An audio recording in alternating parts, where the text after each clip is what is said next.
ይህ የምትመለከቱት መኪና በውስጡ የፊታችን እሁድ መላው ዓለም በጉጉት የሚጠብቀውንና ለአሸናፊው ቡድን የሚበረከተውን ዋንጫ የያዘ መኪና ነው።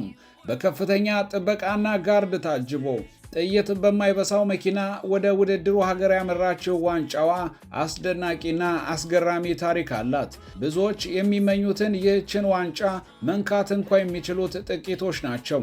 ዋንጫውን ያሸነፈ ቡድን ተጫዋች፣ የሀገር መሪዎችና የፊፋ ከፍተኛ ባለስልጣናት በባዶ እጃቸው የመንካት መብት አላቸው።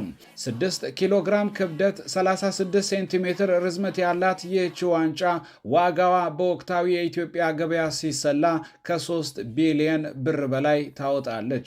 እናም 48 ሀገራት ተመኝተዋት በመጨረሻም የአርጀንቲና አሊያም የስፔን ተጫዋቾች የሚስሟትን ይህችን ዋንጫ ዲዛይን አድርጎና ተጨንቆ የፈጠራት ጣሊያናዊው ሲልቪዮ ጋዛኒጋ ይሰኛል። ፊፋ ያወጣውን ጨረታ ተከትሎ ከ50 በላይ የእጅ ባለሙያዎች የተሳተፉ ሲሆን ከሁሉም በተሻለ ሐሳብ ይህ ጣሊያናዊ የምድራችንን ትልቁን ዋንጫ እንዲቀርጽ ተመረጠ።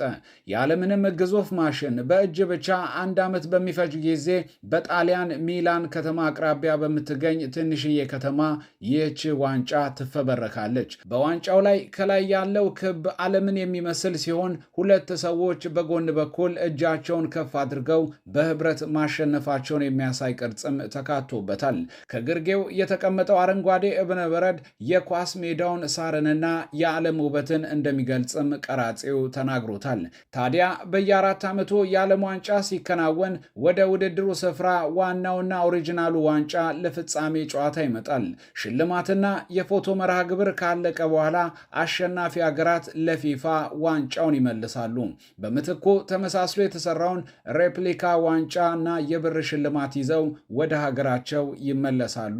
ኦሪጂናሉ ዋንጫ በፊፋ ዋና ጽሕፈት ቤት ስዊዘርላንድ ዙሪክ ሙዚየም ውስጥ ዳግም ይቀመጣል።